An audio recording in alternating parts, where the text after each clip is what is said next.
it's not like we see all diabetes patients or all heart disease patients or all gut health patients. It's whoever's in front of us from that organization, whatever they got going on, that's what we need to help them with.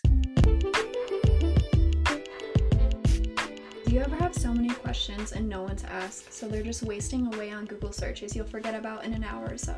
We had that same problem, and that's why we created the RD2B podcast, a resource for dietetic and nutrition students looking for answers that their peers don't have. We are students Macy and Emily and registered dietitian Carl Barnes. We engage in conversations and learn from RDs. Join us weekly as we gain insight into the unique journeys of registered dietitians all over the country. Welcome back to another week of the RD2B podcast. I'm your RD2B host, Jenna, and this week we're super excited to sit down with Miss Laura Bransfield. She's the founder of Summerfield Custom Wellness, and today she'll certainly go super in depth into all the things that goes behind her nutrition business. But first, thank you, Laura, so much for being here today. Of course, it's a pleasure to be here.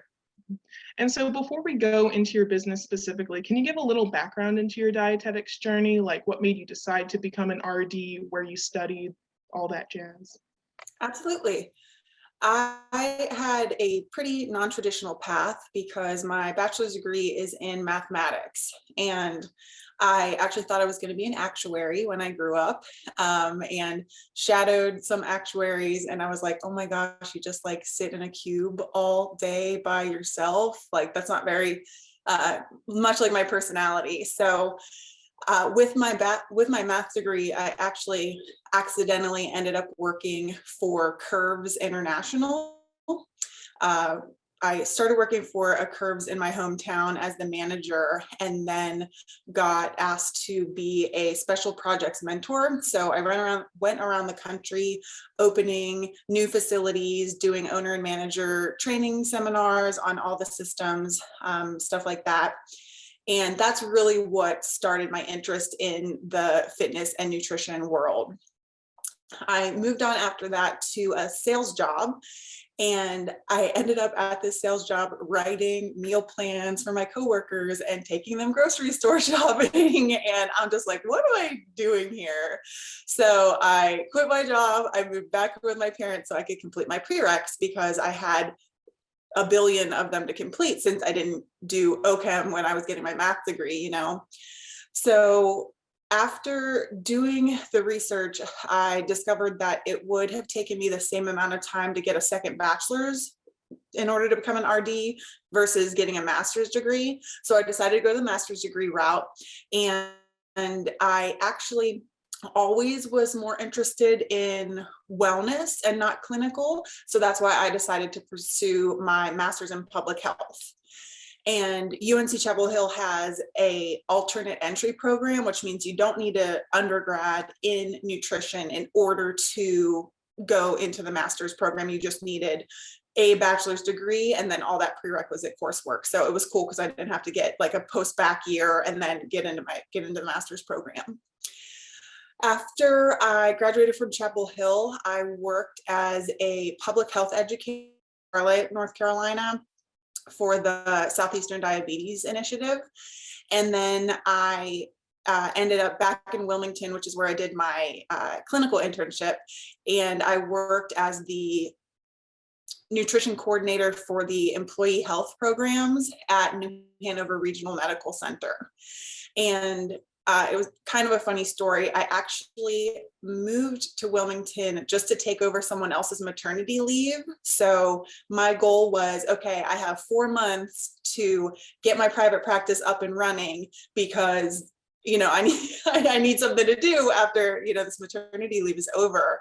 And I actually ended up staying at the hospital a little longer than that, a little over a year, while I built my business on the side. And that's when I started the company 9 years ago, Summerfield Custom Wellness. And between then and now, we've grown to a team of 20, and we specialize in corporate wellness programming, and we take a functional and integrative approach to our one-on-one work with our patients.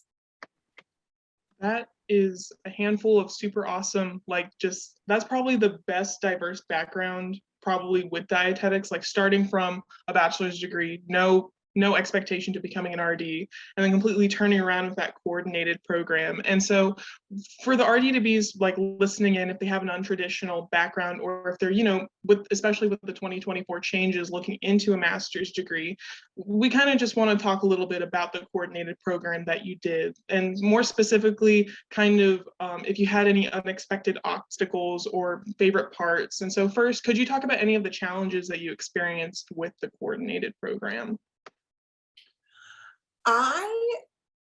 It was a great route for me. A coordinated program just means that in order to become a dietitian, some people complete all their didactic coursework and then they apply for the internship piece and then they do their internship.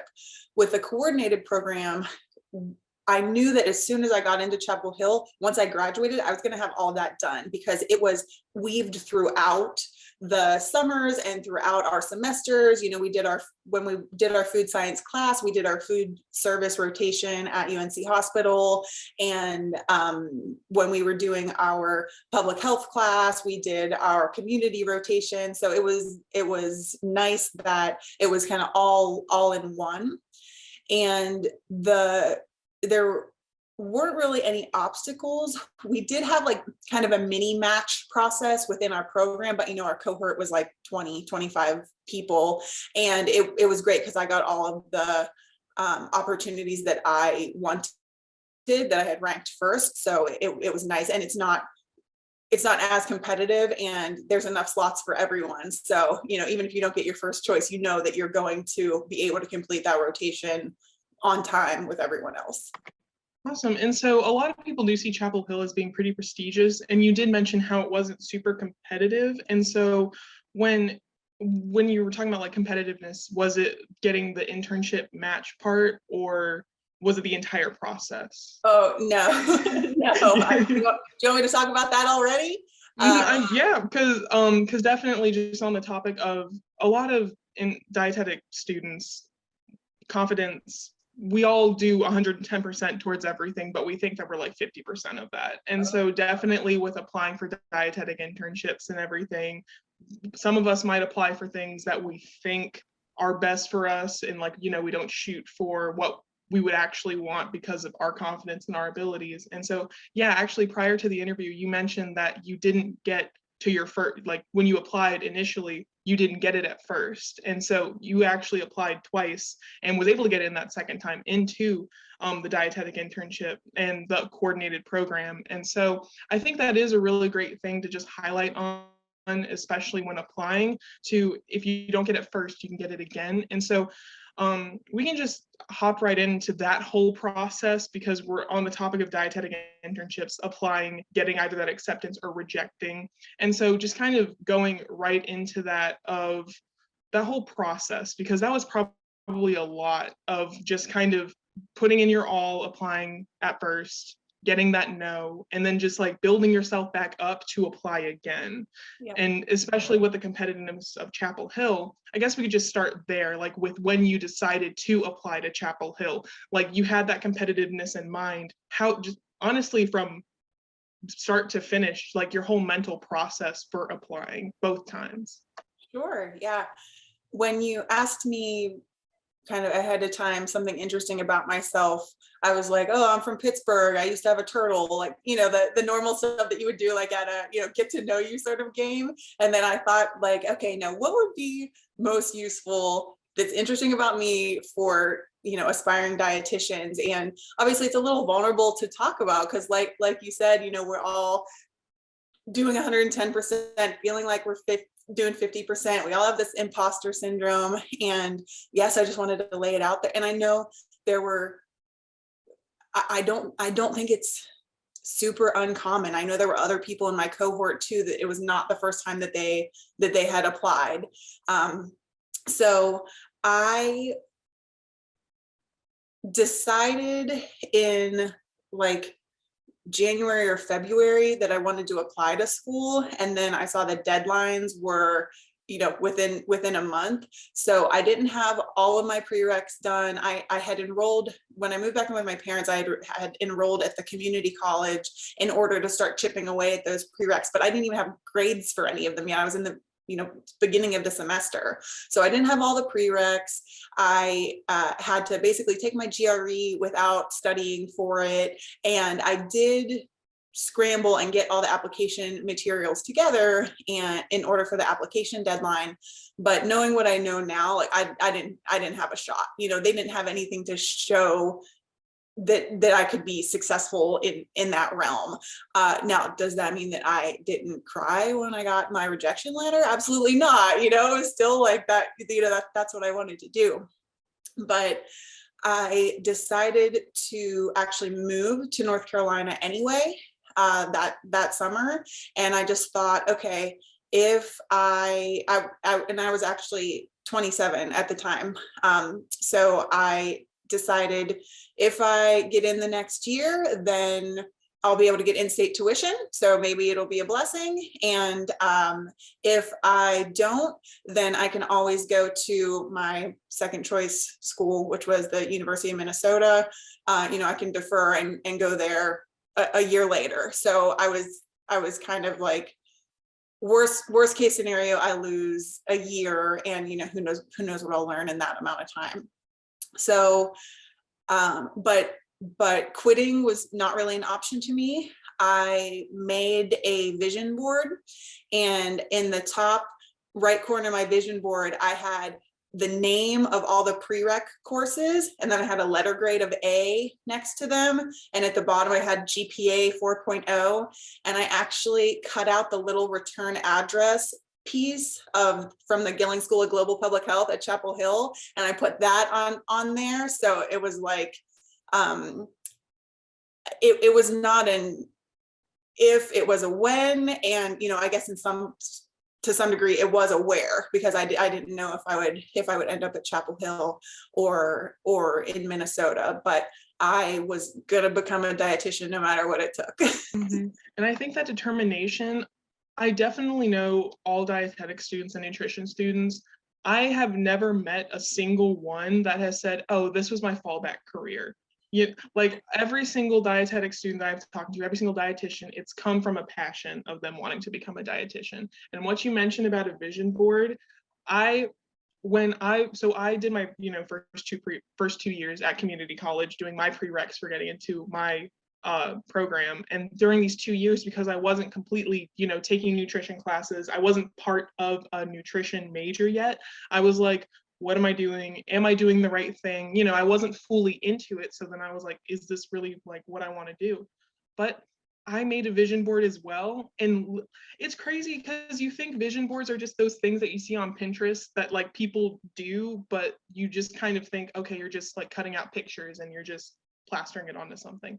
I definitely believe it's part of like manifesting, like you're kind of manifesting your future. You are putting on paper, on a board, just a compiled, not mess, because it's a beautiful mess of just all your future plans and how it's all going to fall together. And so I definitely think, just especially because you applied once, didn't get in, but then you just reminded yourself your motivation of this is what I wanted to do, I'm going to do this. I think a lot of, especially if prospective dietetic interns didn't get matched at first, they just need to remember their why as to like why they're applying for the dietetic internship in the first place. Like even if you don't get your first match, it will be out there for you as long as you keep on pushing. And I think it's great what you mentioned about how, especially with how prestigious Chapel Hill is, even though you didn't get in the first time, second time you literally miss 100% of the shots that you don't make, and you made that second shot and you were able to get in, and like that's awesome. And the fact that you came in with minimal prereqs and you were able to come out with that RD credential, and what you were talking about with how it paired everything together, like it sounds like would you say that that was a really good program for if a dietetic student is non-traditional and they have a bachelor's degree but they just don't want to go and like do another bachelor's degree all over again? Oh, absolutely. Yeah. I mean, I think that was such an amazing thing about my cohort, because I think that maybe like 3 of the people that went to school in my cohort had nutrition degrees for their undergraduate. There were communications majors and English majors and bio majors, and we had two professionally trained chefs. And, it was, and that was great too, because we did so much group work and just the dynamics of all of it, it wasn't like just a cookie cutter, like all the same people, four in a group. It was, we all had something different to give. So it was definitely the absolute best choice for me. Yeah, and also thinking about the financial aspect of it, because having to get a whole bachelor's degree, just like if thinking in the aspect of, okay, I have this bachelor's degree that I'm not going to use, I need to go back to school, and then having the mindset of I need to pay for a whole other bachelor's degree, that's a really great option. And then also just on the topic of finances in general, you mentioned, hey, if I stay an extra year in North Carolina, I'll get that in-state tuition.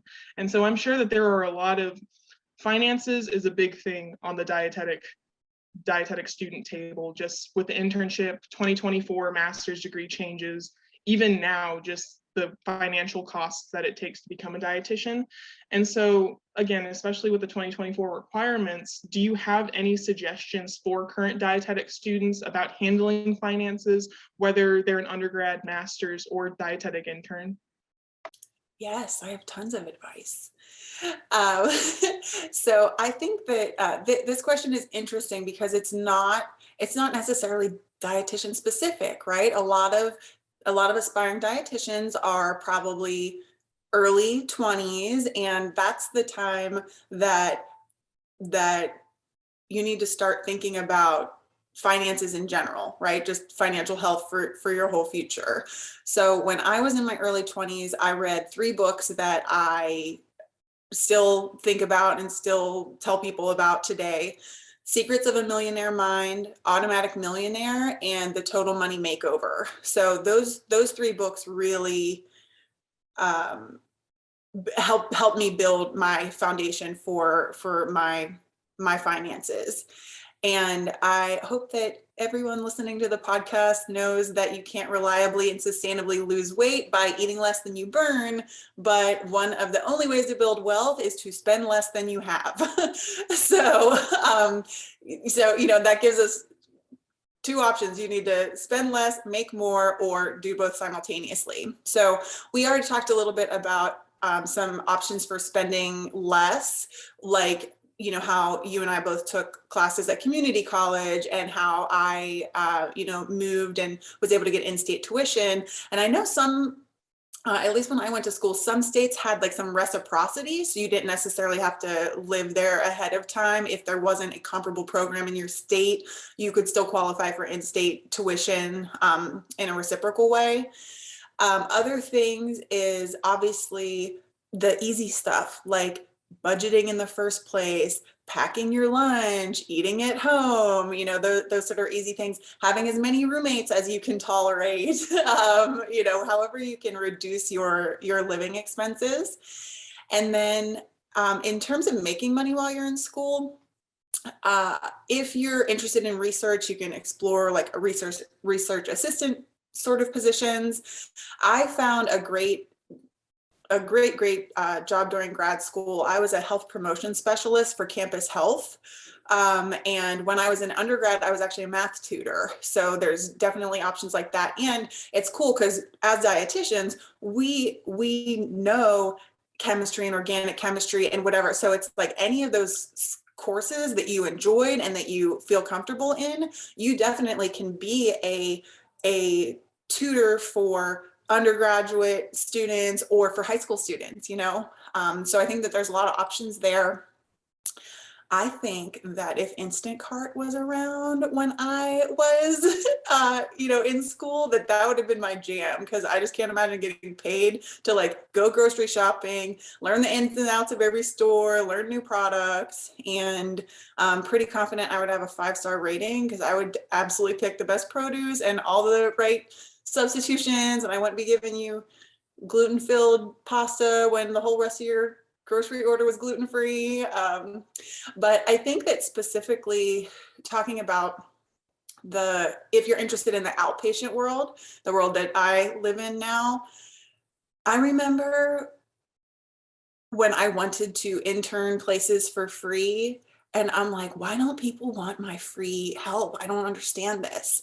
But now being on this side of it, having an intern is a lot of work because, you know, you can't just say like, go do this thing. You need to kind of teach them what they need to know in order to do the thing. And then it's like, oh my goodness, could I just save time if I did this myself? And especially smaller private practices that are maybe solopreneurs or just like a group of a couple RDs, they are juggling all of the things. You know, they have to do all the admin things and the billing and the social media and the handouts and the research and the blog writing and all of those sort of things, and see their patients. So I think that if you're an aspiring dietitian and you are interested in the outpatient world, if you wanted to reach out to some of these practices, have everything in a box, make it a yes or no. Say, listen, here's a one pager of everything I'm capable of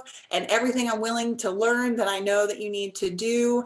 And, you know, would love to meet you sometime, and make sure that you make it about the practice. A lot of people have reached out to me like, I need to do this. I want to do this. I want to do this. And,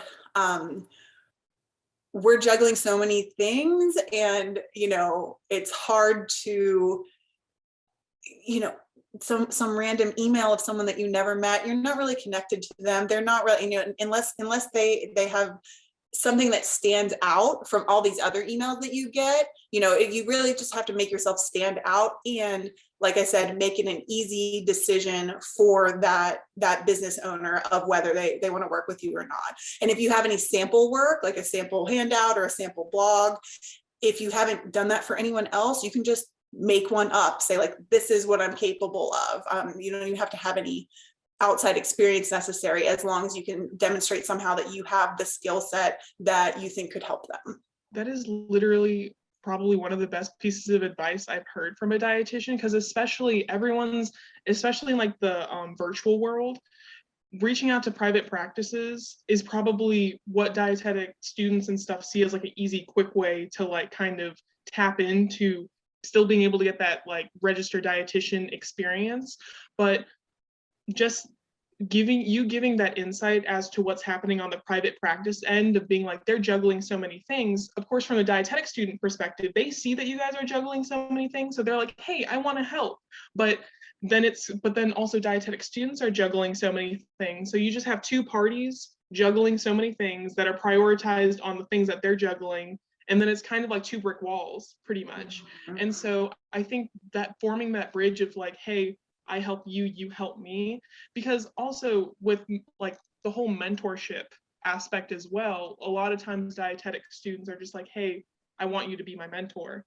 Well, then you do hear a lot of people being like, okay, well, it has to be a mutual, like reciprocal type thing. But then you hear like the whole make it reciprocal, you do hear that kind of tossed around, but you don't really know how to make it a beneficial thing, because it's kind of like, you know, student and the master, how can the student benefit the master? But you gave so many great examples as to how, like, because, and you did mention with private practices having interns and stuff, you pretty much have to make, and from what you were describing, it sounds like a course plan, pretty much course plan for the intern. But if the intern comes with the course plan and they're the ones that know what they can do and their capabilities, they have more leverage, honestly, in making a course plan that they know they can do. And then if you give that to a private practice, then they're pretty much like, well, you know, first off, you know what you're doing. Second off, you're organized.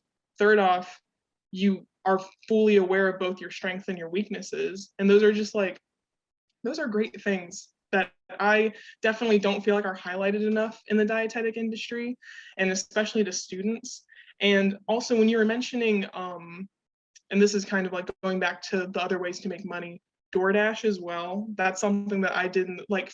I do feel like, especially in the COVID pandemic era, when it comes to food delivery, grocery delivery, that is like an untapped. I mean, it is definitely more tapped with COVID and stuff, but if dietetic interns or like nutrition students need more like food experience, but they have like super busy schedules, they're juggling so many things, those are great things to pick up to make extra money if you have a reliable car and things like that. And I'm actually super glad that we segued into your business and the ways that kind of you manage potential interns with helping you.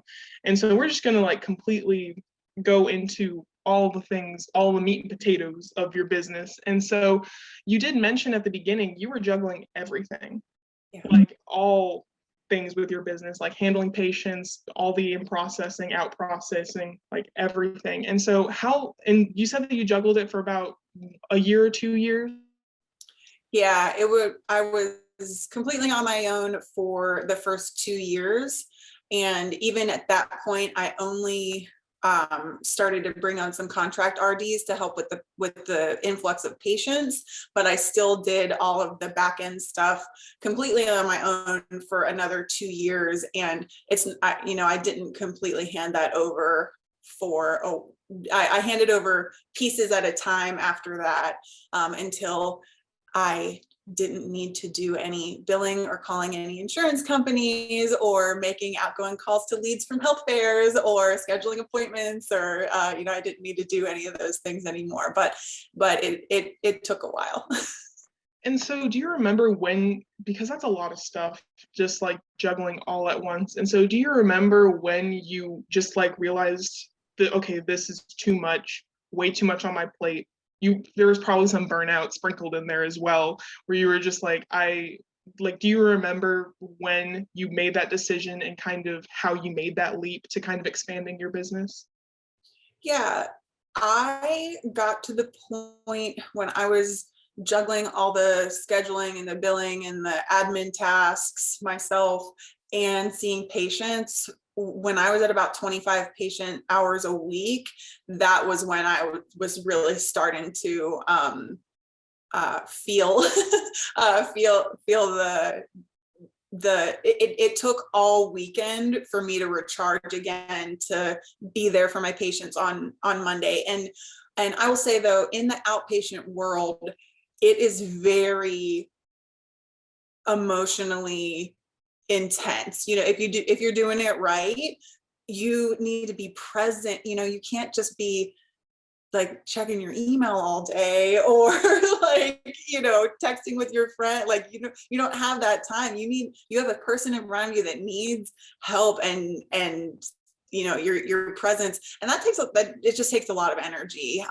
And then I'm more of like a creative and a visionary and an empath, and all those organizational pieces. It's not like I'm organized enough to be a person, but like, that's not I'm like, crossing T's and dotting I's is not my thing. So the precision that it takes for the billing to go through in the first place, and to keep up with who's been called, who am I waiting for a call back from, like all that sort of stuff, that was really overwhelming to me at that point.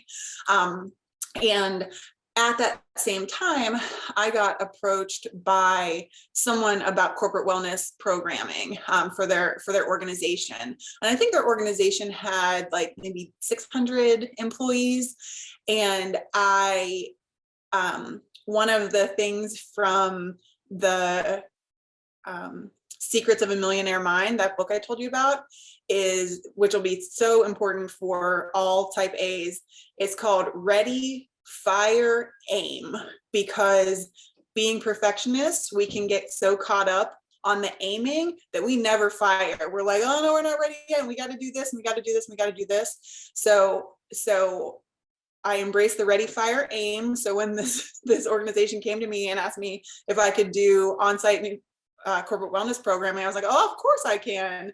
And then I just figured out the rest of, otherwise. And that's when I started to bring on the other contract RDs to help with the patient load. So it was kind of like at my breaking point that came, and that was going to like totally, break the dam. And so I just, built some life rafts. Yeah. And honestly, given that you spent over 2 years juggling all those things, because honestly, knowing me, if I had someone approach me with over 600 employees saying like, hey, can you add 600 other people to your plate? I don't know what I would have done.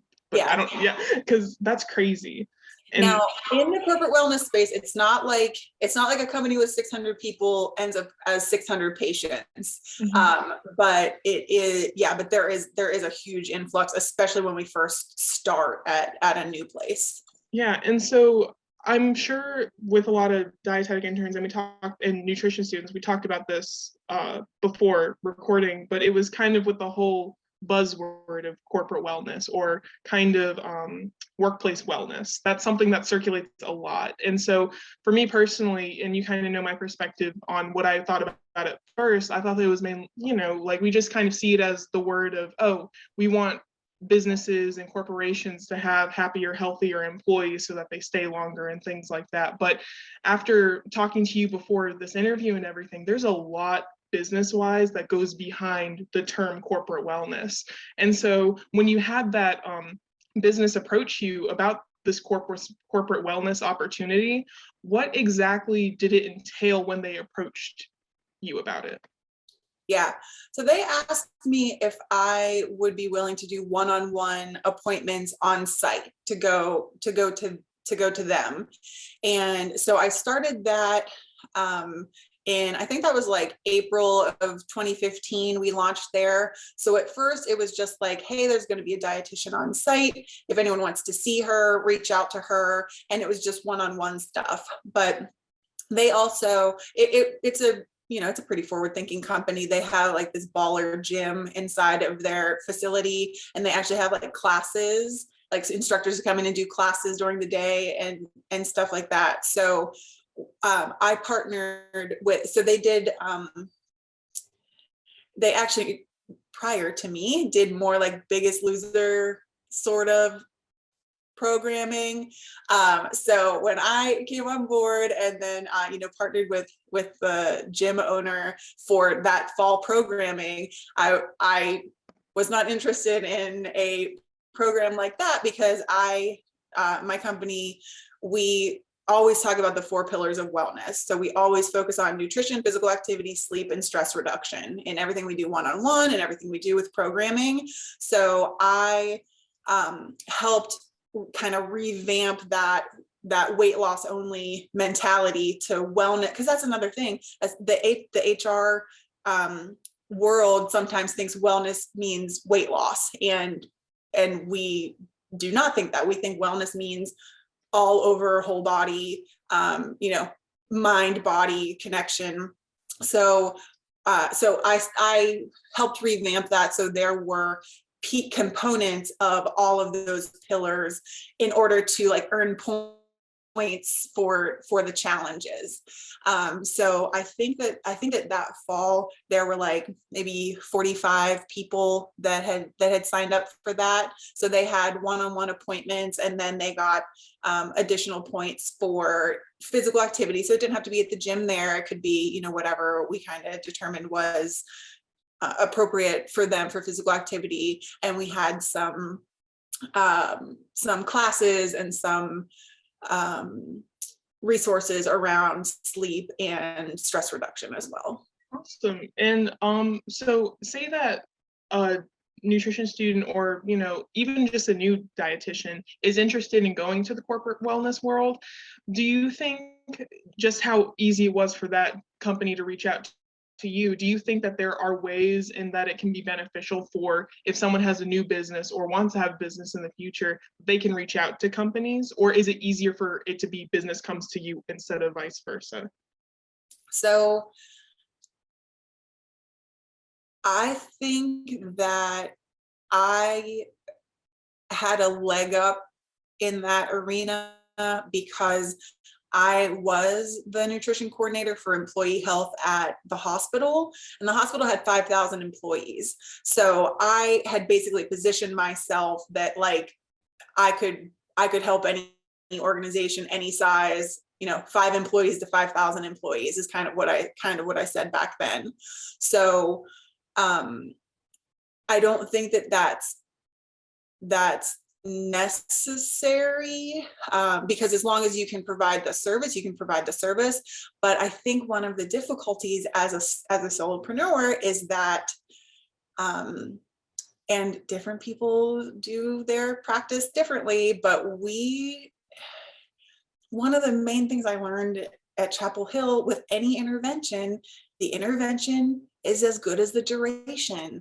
There are not a lot of things out there where the effects last beyond the programming. So when we do corporate wellness programs, we're not like, oh, 6 weeks and we're out. We're like, listen, we're moving in and we're living here forever. And if you want change, that's what it requires. And some patients we see weekly, some we see every other week. Sometimes we see them more in the beginning and then space it out. And then if something happens in their life, or they get off, they come back. I remember in the beginning, if someone like fell off my schedule, I would feel very sad about it.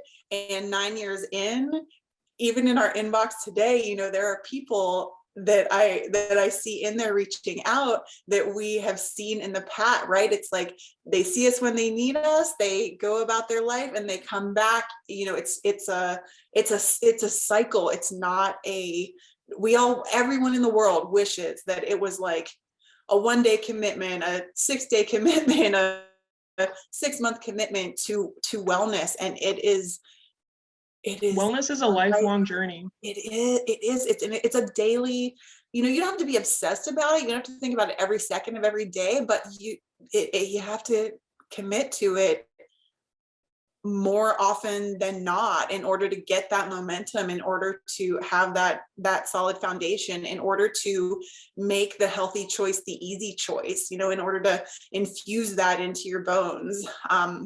Our mission is to inspire people with confidence and empower them with skills so we really want to just figure out all the barriers, break them down, and help people float through life making healthy choices with ease is a thing that we say a lot at our company. Absolutely. And just breaking off any of the interference that they have is definitely the way to just keep it free flowing and make it feel natural, because that type of wellness should be natural, especially in a workplace where it's high stress, possibly sedentary. Incorporating wellness into that type of environment is super important. And I'm really glad that that company reached out to you and that's branching out to even more. And you did mention kind of empowering your patients to have specific skills. And so kind of just going towards your skills specifically and in your business, were there any unexpected things you had to learn with owning and managing a business that you kind of had to grow into to make it as successful as it is? Yeah. I had nutrition skills from school and business skills from my previous life. I think one of the original steepest learning curves was definitely the insurance pieces, but insurance aside, I think the biggest skills that we had to develop were around recruiting and onboarding, because we would meet with RDs in the past who said all the right things, but they didn't have the skills to back it up, and we didn't know the right place. They knew what they wished they could achieve, what they wanted to do, but when it came down to the skills, it was just lacking there. So now, as part of our interviewing process, we actually do a mock intake appointment so we can see for ourselves what sort of skills are there. And when I first started, my onboarding was here's your email password and here's how to log into our charting system. And we were together a lot, so we just were able to kind of figure out what we needed to figure out on a daily basis almost.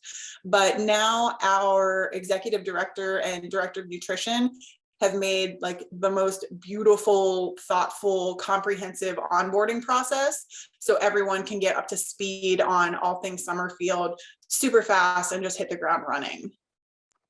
Awesome. And so definitely over the course of 9 years, it was kind of like a trial and error of kind of working, figuring out, you kind of had to experience what didn't work first to figure out what would work in the future. Oh yeah. Yeah. Oh yeah. The hard way, all the time. Yeah. And I also just kind of, even as students, we kind of need to embrace being uncomfortable sometimes, and kind of, again, you mentioned the perfectionist mindset, sometimes doing the ready, fire, aim, that we definitely should put that into practice more, because perfectionists, they want it to be a certain way and the only way the first time. But we're also always aware that life will never be like that. And it's just good to kind of put into practice those sorts of things. And so you mentioned also before the interview that you kind of wanted to do a speed round of all the things that you think RD to Bs should know. Yeah. And so it was the topics of biochem, clinical, and outpatient, and then the RD exam. And so because I mean, there's so many, and you've already offered so many resources for RD to Bs just with this, but we can just do that rapid fire with those 3 things that you wanted to talk about. So like specifically starting with biochem, like, because that's a class that a lot of nutrition students have to take in undergrad. And so like, your thoughts. Yeah, I think that from what I have observed, the majority of the mentality is like, oh my gosh, I just need to know enough biochem to pass this test, to pass this course, and then I can burn my biochem books and I never have to use this again. And I feel like if you want to have to memorize everything for the rest of your life, and you think that that is an easier course to go, then sure. But if you really embrace biochemistry and digestion, absorption, transport, you can figure everything else out, right? When a patient is telling you something, I kind of do like a magic school bus in my head of like, okay, where is this problem occurring? What are the chemical reactions and the anatomy in that area? What could be causing this? What is blocking this? What is it making this go too fast? So if you know biochemistry, if you and you don't have to like remember how cholesterol is synthesized completely, right? But if you remember the general gist, especially digestion, absorption, and transport, I think that will answer a lot of questions. Definitely, and also with active recall as well. And we're going to talk about the RD exam as well, but also just remembering those parts of the courses and just applying it to real world scenarios as well, especially in an outpatient setting. And so then what also things do you have to say about clinical, specifically with outpatient? Right. So I would say 99.9% of the RDs that I talk to, the aspiring RDs, the just out of school RDs, have been told somewhere that they have to go and work in a hospital for a year or 2 before they're even allowed to think about the outpatient space. And we actually prefer not people without clinical experience, but it's easier to come straight into the outpatient space, at least in our organization, if that's where you want to be, because then we can start getting those counseling. You don't need as many counseling skill sets when you're in clinical, and the most clinical people are pretty sick. Most outpatient people are not as, it's not like you don't see chronic disease, but they're not in like as much acute distress, right? And the solutions are more this like building this relationship, finding out what everything's going on in their life. Like it's just a completely different skill set. And it's less aggressive too, because definitely inpatient, it's kind of just all at you at once 24/7. But then like with outpatient, it's not that it's softer, and it's not to discredit the things that they're struggling with, but it's definitely different perspective compared to inpatient. Right. Yeah. So I think that and personally, like if you're interested in the outpatient world, we would be more likely to consider resumes that have experience in like WIC or health coaching, or something where you get that one-on-one with the patient. If you have like 5 years of clinical experience, we're like, we're going to need to interview this person to see if they have any skills that they need for, for what we do. Yeah, and definitely, because I mean, when I first thought about knowing that I want to become an RD, my first thing that came to my brain was, okay, I'm going to have a cubicle in the basement of a hospital. But definitely, like, just as getting more exposure and just getting more exposure to the diverse field, how different businesses function, I think that's a definite good takeaway. And what is good is that I've heard more people, especially now, shift out of the I have to do clinical mindset, because I definitely do have some friends that their goals after becoming an RD is they have like a bucket list of, I'm doing everything except clinical. Like, it's kind of just like that little mini challenge of like, I know that I don't like clinical, and so I'm not going to do clinical. And so I really like how we've just been kind of like going full circle with the whole process of starting with undergrad, dietetic internship, we're talking about just the whole career also, but then RD exam. Anything that you want RD to be to know regarding the RD exam, because I'm sure that the dietetic internship is stressful in of itself, but it just feels like right when you finish that, you have this big, just intimidating exam that actually determines whether or not you become an RD or not. Oh yeah, it's so nerve-wracking. And I know my program had like almost 100% pass rate. So my biggest thing was like, I can't be the one, So I actually postponed my RD exam, I think 2 times, because I was like, I don't know if I can do it. I don't want to break the curve. Yeah. So then and then when when I took it, big surprise, wasn't as big of a deal, but if I hadn't prepared, I wouldn't have felt okay. If I hadn't prepared the way that I prepared, it's not like I would have gone in there and felt as confident. But this is like maybe going to be unpopular, but I would say the RD exam, in my opinion, is opposite of biochemistry. For the RD exam, you just got to learn what you got to learn to pass and get the credentials, because the RD exam is so all encompassing, and we're not all going to leave and do every single field of dietetics, right? So it's to make sure that we know enough so we could go into any of those fields. But like, I don't remember anything about food service. There was I was never going to go into that world. So I just needed to know, and like the HR pieces that were on the exam of like the food service industry or whatever, like I knew that I wasn't going to need to know that afterwards, but I needed to know it for that day, right? So I studied well enough to know that for that day. And then, I would not be able to answer those questions correctly now, and I'm still a great dietitian, and it doesn't matter. Mm-hmm. But that doesn't mean that learning ends after you take the RD exam, right? You don't have to leave the RD exam and go like listen to some sort of gut health podcast or anything, but nutrition science is, and a baby science compared to so many other things that we know about. And there's new stuff coming out all the time. So especially in the outpatient world, especially in corporate wellness, because the person in front of you, like, doesn't have, it's not like we see all diabetes patients or all heart disease patients or all gut health patients. It's whoever's in front of us from that organization, whatever they got going on, that's what we need to help them with. So we have